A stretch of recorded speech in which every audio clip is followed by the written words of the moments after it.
예, 지금부터 2015년 2월 13일 작은마을교회 금요 예배를 시작하겠습니다. 우리 다 함께 찬양을 할 건데요. 임재의 찬양, 하나님 아버지와 함께하는 찬양, 마음속으로 하는 찬양, 입 밖으로 크게 내어서 하는 찬양, 우리 다 함께 찬양하겠습니다.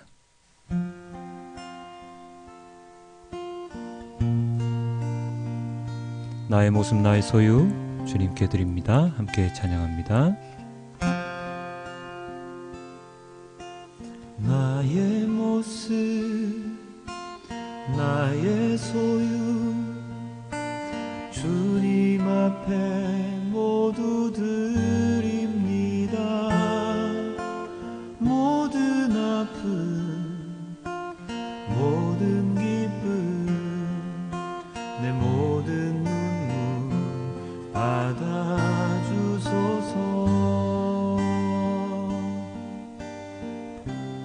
나의 모습 나의 소유 한 번 더 고백합니다.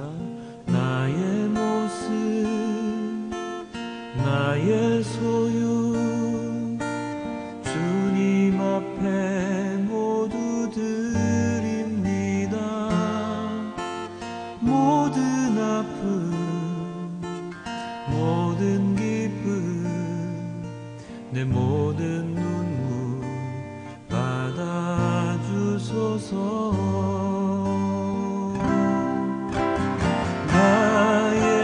생명을 드리니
우리 다 함께 하늘의 문을 여소서 함께 찬양하겠습니다.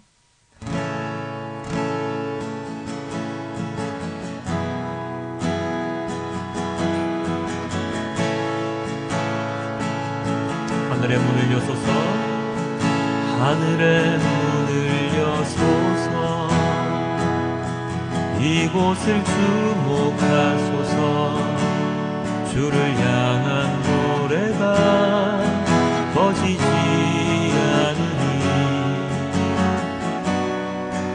하늘을 열고 보소서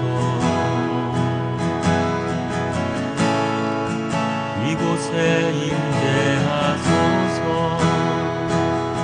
주님을 기다립니다 기도의 향기가 하늘에 닿으니 주여 임재하여 주소서 이곳에 오소서 이곳에 앉으소서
정금같이 나오리라.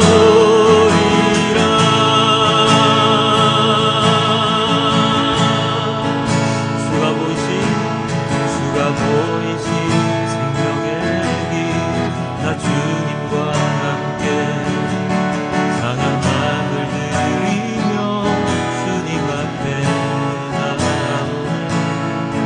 나의 의로움이 되신 주 이름 예수, 나의 길이 되신 이름 예수.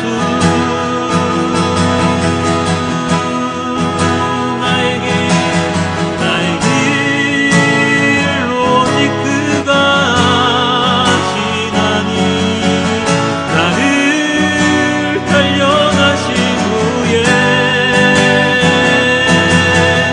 내가 정금같이 나오리라. 나의 길 오직 그가 아시나니, 나를 단련하신 후에 내가 정금같이 나오리라. 내가 정금같이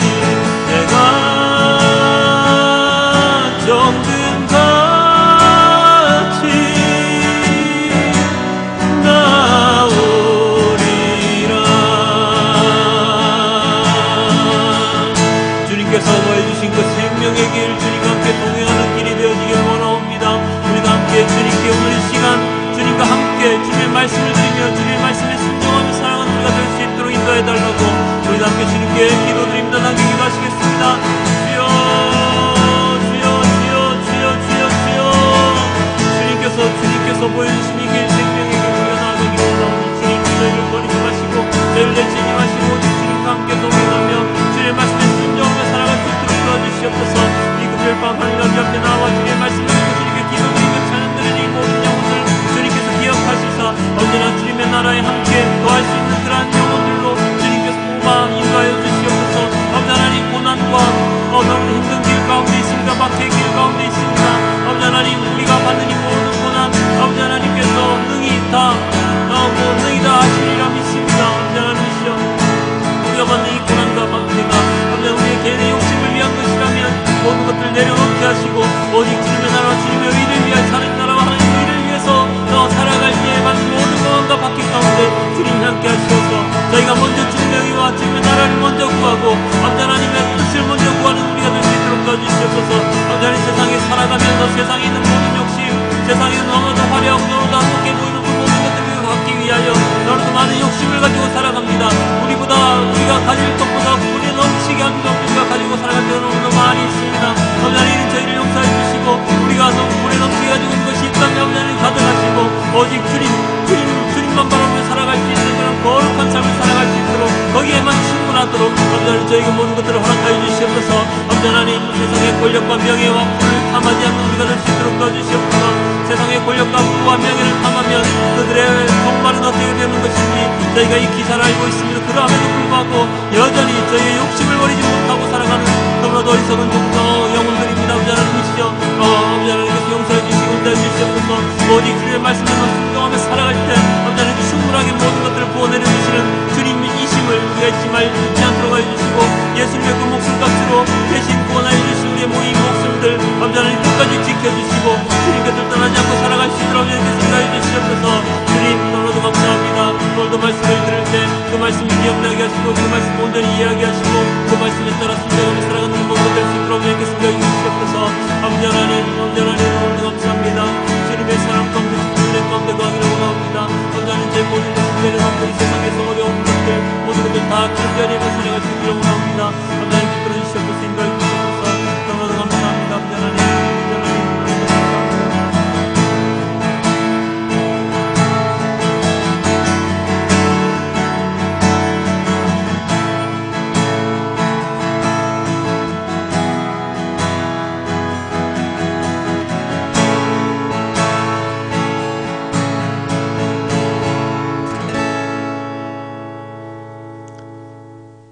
하나님 너무나도 감사합니다. 오늘도 이렇게 금요일 밤 모여서 주님의 말씀을 듣고 주님께 기도하고 찬양하는 이 모든 영혼들 기억하여 주시옵소서.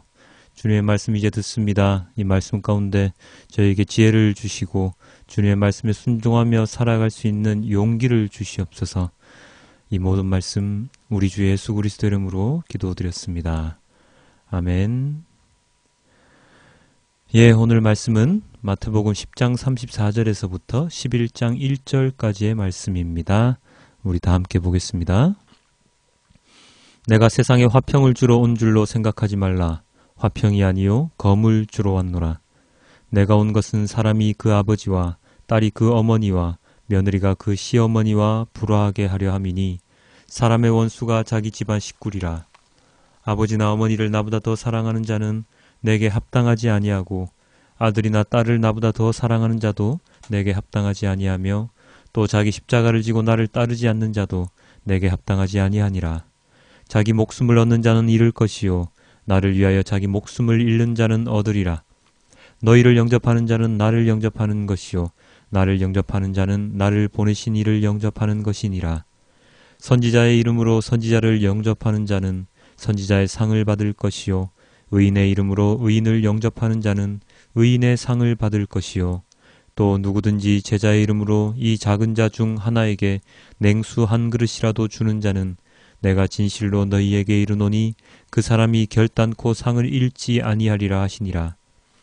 예수께서 12 제자에게 명하기를 마치시고 이에 그들의 여러 동네에서 가르치시며 전도하시려고 거기를 떠나 가시니라. 아멘. 예, 얼마 전에 한 전도사님과 이야기를 하다가 이런 이야기가 나왔습니다. 목사님 설교를 듣고서 그것을 자신의 실생활에 접목시키는데 많은 분들이 한계를 느낀다는 것입니다. 목사님의 설교는 원론적이고 원칙적인 이야기를 하시기 때문에 그것을 실생활에 접목시키기 위해서는 많은 어려움이 있다는 것이지요. 설교를 준비할 때 대부분의 설교자들은 하나님의 말씀을 어떻게 삶에 접목시킬 것인가에 대해서 고민을 많이 합니다. 그래서 최대한 말씀대로 살아갈 수 있도록 말씀을 전하시려고 노력을 하지요. 그럼에도 불구하고 여전히 듣는 분들은 어려움을 느끼고 있다는 것을 또다시 깨닫게 됩니다. 물론 저도 그렇습니다. 누군가의 설교를 들으면 어떤 분의 설교는 정말로 재미있고 그렇구나 하고 생각하다가도 그런데 그게 나의 삶과 어떤 연관이 있지? 실제적으로 문제에 부딪히면 그냥 기도만 해야 하나? 무엇을 해야 하나? 이렇게 고민을 할 때가 한두 번이 아닙니다. 누군가 어려움에 대한 이야기를 할 때도 자, 기도합시다. 자, 기도하겠습니다. 기도로 중보하겠습니다. 라는 말밖에 드릴 말씀이 없을 때도 많지요. 그런데 우리가 조금만 돌려서 생각을 해보면 그것이 말씀을 삶에 적용하는 것이 그렇게 어려운 일만은 아닙니다. 무슨 말인가 하니 하나님 말씀에 대한 이해와 실생활에서의 접목은 나의 이해력과 나의 실행력에 따라 달라진다는 것이죠.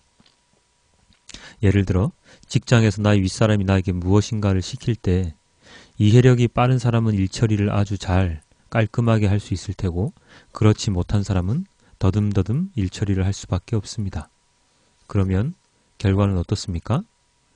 앞에 사람은 칭찬받고 승진할 기회가 많지만 뒷사람은 핀잔을 듣거나 왜 그렇게 늦냐고 타박을 받을 가능성이 많습니다. 이것은 무슨 차이입니까? 바로 상대방에 대한 이해의 차이, 상대방의 업무 스타일을 아느냐 모르느냐의 차이, 자신의 업무를 제대로 아느냐 모르느냐, 그리고 그 사람이 무엇을 나에게 원하느냐, 이 차이일 것입니다. 이것을 아는가 모르는가의 차이일 것입니다. 하나를 가르치면 열을 아는 사람이 있고 하나를 가르쳐도 반도 못하는 사람이 있습니다. 그리고 이런 경우도 있죠. 내가 관심이 있는 분야는 관심이 없는 분야와 그 이해도와 실행력이 엄청나게 차이가 납니다. 관심이 있는 분야는 아주 잘 처리를 하지만 관심이 없는 분야는 이해도 잘 안 되고 실행하기도 되게 힘들지요. 제가 방금 말씀드린 것은 바로 세상에서의 우리의 삶의 모습입니다. 이것은 말씀에 적용을 해보면 어떻게 될까요? 이제 오늘의 본문을 보도록 합니다. 오늘 본문 34절입니다. 34절 내가 세상에 화평을 주러 온 줄로 생각하지 말라. 화평이 아니요 검을 주러 왔노라. 여기서 내가 라고 되어 있는 나는 예수님이시지요. 예수님께서는 화평을 주러 오신 것이 아니라 검을 주러 오셨다고 말씀하십니다. 허걱! 이게 무슨 말인가요? 평안을 빌라 사랑을 주라 마음이 온유한 자는 복이 있다. 나는 섬기러 왔다. 이런 말씀을 하시던 예수님께서 검을 주러 왔다고 하십니다. 심지어 누가복음에서는 이렇게 표현이 되어 있습니다. 내가 세상에 화평을 주려고 온 줄로 아느냐? 내가 너희에게 이르노니 아니라 도리어 분쟁하게 하려 함이로라. 검도 아니고 분쟁을 주러 오셨다고 말씀을 하십니다. 이것을 어떻게 이해해야 합니까? 여기서 하나님 말씀에 대한 이해도의 차이에 따라서 우리는 다른 마음을 품을 수가 있습니다. 다르게 생각할 수가 있다는 말이죠. 아주 단순하게 생각하면 예수님은 이 땅에 평화가 아닌 싸움을 일으키러 오셨구나. 초등학교 수준이죠. 조금 성장하면 왜 검을 주러 오셨다고 이야기하시지? 무슨 이야기일까? 중딩 수준입니다. 조금 더 성장합니다. 화평을 주러 온 게 아니라 검을 주러 오셨다면 앞뒤의 문장은 무엇으로 되어 있을까? 한번 살펴봐야겠다. 그리고 조금 더 성장을 하면 이렇게 됩니다. 지난주 본문에서는 제자들의 삶에 대한 이야기를 하셨지? 그때 편한 삶보다 예수님을 따라 살아가는 삶의 힘듦, 고난을 이야기하시면서 박해를 언제나 받을 것을 생각하고 살아가야 함을 가르쳐 주셨으니까 오늘은 검을 주러 오셨다는 것은 아마도 예수님을 따라 살아가는 삶 가운데 사람들과 많은 싸움이 있을 수 있겠구나. 마지막에 생각했던 사람은 단지 한 구절만 생각하는 것이 아니라 앞뒤의 문맥을 살피고 그 본문뿐만 아니라 다른 본문들도 함께 참조를 해서 그렇게 결론을 내릴 수 있었을 것입니다. 이것이죠. 예수님의 말씀은 너무나도 깊습니다. 그리고 하나님 말씀은 살아있는 생명의 말씀입니다. 그래서 나의 상황에 따라서 내가 처한 처지에 따라서 말씀이 다르게 나에게 다가올 때가 많습니다. 어떤 날은 이런 은혜를 주시고 어떤 날은 저런 지혜를 주시고 그렇게 하시지요. 이렇게 주님의 말씀을 제대로 이해하기 위해서는 우리는 열심히 성경을 읽는 습관을 들여야 합니다. 그냥 한 구절 보고 오늘은 이런 계시를 주시는구나 하면서 그 말씀을 그대로 받아들이면 안 된다는 것입니다. 오늘 본문 말씀만 봐도 그렇지 않습니까? 검을 주러 오신 예수님, 무엇 때문에 검을 주신다고 표현을 하셨는지 우리가 상세히 알기 위해서는 여러 가지 작업을 해야 하는 것이죠. 이것이 말씀을 보는 눈을 높여 나가는 작업입니다. 이러한 작업이 스스로 혼자 힘으로 가능할 때 우리는 목사님의 설교를 들을 때나 말씀을 묵상할 때나 주님의 은혜 가운데서 말씀을 볼 수 있습니다. 그래서 말씀을 삶에 접목하는 것은 그리 쉬운 작업은 아니지요.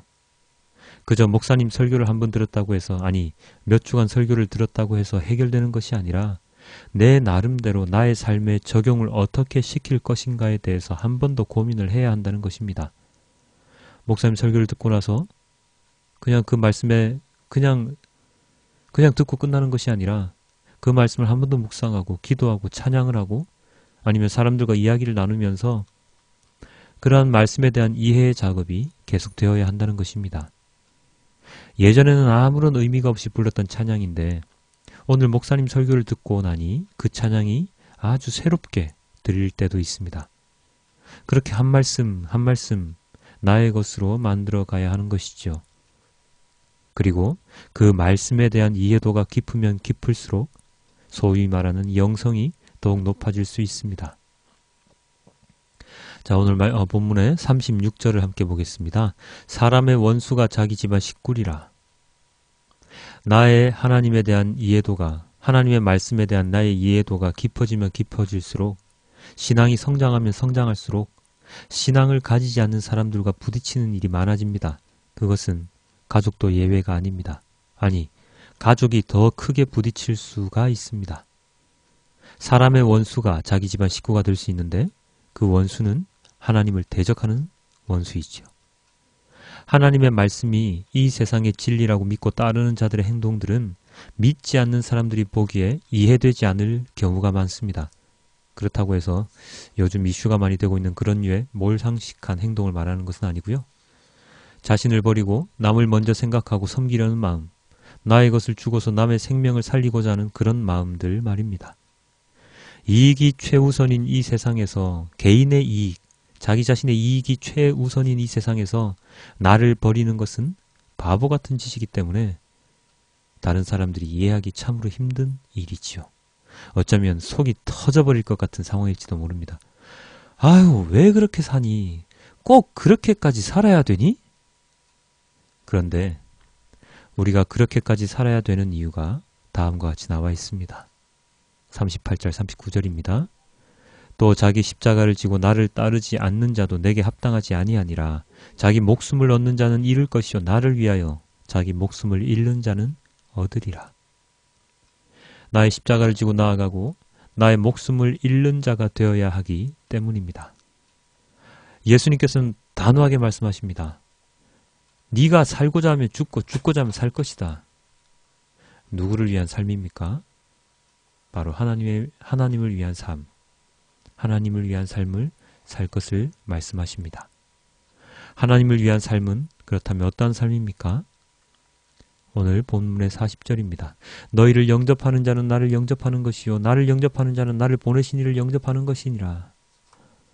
예수님의 제자들을 영접하는 삶이고 예수님을 영접하는 삶이고 하나님을 영접하는 삶입니다. 그것이 하나님을 위한 삶입니다. 제자들을 영접하고 예수님을 영접하고 하나님을 영접한다는 것은 무슨 의미입니까? 나의 마음 중심에 하나님을 모셔둔다는 것입니다. 나의 마음 중심에 하나님이 계시면 나는, 나의 육신은, 나의 모든 것은 하나님의 전, 하나님의 성전, 거룩한 장소가 되는 것입니다. 거룩한 하나님의 처소가 되는 것입니다. 40절이 중요한 이유는 이것인데요. 제자들을 영접하지 않는 자는 예수님을 영접할 수가 없기 때문이죠. 왜요? 예수님이 안 계시는 상황 속에서 예수님의 모든 것을 알고 주님의 말씀을 전하는 자들이 바로 제자들이기 때문입니다. 제자들이 전하는 복음을 믿으면 예수님을 구주로 영접할 수 있습니다. 그것은 곧 하나님을 나의 주님으로 모시는 것과 동일하다고 예수님께서 말씀하고 계신 것이죠. 우리는 예수님을 직접적으로 만나 뵐 수가 없지요. 그래서 제자들의 증언을 통해서 예수님을 우리는 알 수가 있습니다. 그 제자의 삶이 오늘날까지 전해 내려오면서 우리도 또한 예수님을 알 수 있게 됩니다. 내가 제자가 되지 않으면, 그리고 내가 제자가 되지 않으면 나를 통해서 사람들이 예수님께로 나올 수 없습니다. 그래서 나는 제자가 되기 위해 노력을 해야 하는 것이죠. 제자란 무엇입니까? 가장 낮은 수준으로 이야기를 한다면 예수님의 말씀을 알고 행하려 노력하는 사람들입니다. 가령 예를 들면 교회 다니는 사람들을 일컬을 수도 있겠죠. 하지만 조금만 더 높여 말하면 예수님의 말씀에 순종하며 살아가는 사람들입니다. 예수님을 닮기 원하는 사람들이며 예수님께서 지신 십자가를 나 또한 지고 살아가려고 하는 사람들입니다. 그리고 예수님의 말씀을 전하는 전도자들입니다. 그들이 바로 제자들입니다. 하나님은 나를 통해서 주님의 복음을 전하시길 원하십니다. 제자된 나의 삶을 통해서 복음이 선포되어지길 원하십니다. 그것은 신학을 한 사람이건 목회자건 아니건 상관이 없습니다. 예수님을 따라 살아가고자 하는 모든 크리스찬들은 제자의 자격이 있습니다. 또 누구든지 제자의 이름으로 이 작은 자 중에서 하나에게 냉수 한 그릇이라도 주는 자는 내가 진실로 너희에게 이르노니 그 사람이 결단코 상을 잃지 아니하리라 하시니라. 예수님께서는 큰 일을 하는 자를 찾으시는 것이 아닙니다. 냉수 한 그릇이라도 주는 자, 제자의 이름으로 냉수 한 그릇이라도 주는 자를 원하십니다. 그의 행동에 대한 상을, 그리고 잊지 않으십니다. 이것이 중요합니다. 아유, 지난주에는 박해도 참으라더니 이제는 더 힘든 삶을 요구하는 겁니까? 라고 저에게 반문하시는 분이 계시죠? 맞습니다. 더 힘든 삶을 요구합니다. 그렇지만 그 힘든 삶은 아까도 말씀드렸지만 세상 사람의 눈으로 봐서는 힘든 삶이지만 하나님의 눈으로, 예수님의 눈으로 보았을 때는 가장 온전한 삶입니다. 41절이죠. 선지자의 이름으로 그 선지자를 영접하는 자는 선지자의 상을 받을 것이요 의인의 이름으로 의인을 영접하는 자는 의인의 상을 받을 것이요. 하나님께서 주시는 상을 받을 수 있는 가장 확실한 삶이 바로 그 삶입니다. 세상에 분란을 가져오고 분열을 가져올 수 있는 삶이지만 그 분란, 분열로 인해서 그들에게 구원의 선물을 줄 수 있다면, 영생의 길을 갈 수 있는 기회를 줄 수 있다면 그것이 무슨 문제이겠습니까? 박해도 받고 분란도 만들어 봅시다. 그렇게 해서 하나님 나라에 함께 들어갑시다. 나의 목숨을 바쳐서 형제를 구하고 친구를 구하고 더 크게는 세상을 구할 수 있다면 그 길을 뚜벅뚜벅 걸어가는 자가 주님께서 원하시는 가장 큰 자입니다. 내 한 몸 살기 위해서 다른 이들을 버리고 가는 자의 말로는 뻔하지요. 수많은 영화나 드라마에 나오지 않습니까? 그런 자들은 하나님께서도 돌봐주시지 않습니다. 여러분은 어떤 삶을 원하십니까? 11장 1절입니다. 예수께서 12 제자에게 명하시기를 마치시고 이에 그들의 여러 동네에서 가르치시며 전도하시려고 거기를 떠나 가시니라. 예수님께서는 부지런히 다니셨습니다. 이곳저곳 복음을 전하시고 가르쳐 주셨습니다. 왜 그렇게 하셨습니까? 왜냐하면 한 사람이라도 더 주님 곁으로 데려가시기 위함입니다. 그 일을 위해서 제자들을 세우셨고 그 제자들 또한 우리들을 그리스도인으로 불러 동일하게 주님의 말씀을 전하도록 하였습니다. 말만 번지르하게 잘하는 사람이 아니라 행동을 하는 사람, 행동이 따르는 사람, 그리고 말과 행동이 동일한 사람을 통해서 하나님께서는 역사하시고 기적을 일으키실 것입니다. 오늘도 말씀에 대한 이해가 잘 되지 않아서 마음 울적하게 앉아 계시지 마시고 오늘 들은 말씀을 한 번 더 생각해 보시고 지금 상황에서 내가 이 말씀을 어떻게 받아들여야 하는지에 대해서 고민해 볼 수 있는 여러분들이 되시길 부탁드립니다. 우리에게는 아무것도 없습니다. 능력도 없고 이제 남은 시간도 별로 없습니다. 우리에게 남은 것은 주님의 말씀과 주님을 향한 마음밖에 없습니다. 아니, 그 외의 것이 있다면 하나씩 다 버려야 합니다. 그래서 주님이 진정으로 원하시는 사람으로서 주님의 제자로서 성장할 수 있도록 해야 합니다. 무엇이 여러분을 가장 가로막습니까? 가로막는 벽이 무엇인지 확실하다면 그것을 어떻게 깨부술 것인지 고민하시고 무너진 벽 너머로 손짓하시며 우리를 부르시는 예수님의 모습을 통해서 새롭게 태어나는 우리 모두가 될 수 있기를 주님께 간절히 기도드립니다. 검이 사람을 죽이는 검이 아니라 생명을 살리는 검이 되기를 지금 이 시간 소망해 봅니다. 다 함께 기도하겠습니다. 아버지 하나님 너무나도 감사합니다. 오늘도 주님의 말씀에 따라 살아가기 위해서 주님의 말씀을 들었습니다. 주님 저희를 깨우쳐 주시고 저희를 붙들어 주시옵소서. 기도합니다. 찬양합니다. 예배합니다. 우리의 모든 삶 주님께 올려드리오니 주님께서 모든 것들을 인도하여 주시옵소서. 이 모든 말씀 우리 주 예수 그리스도 이름으로 기도드렸습니다. 아멘.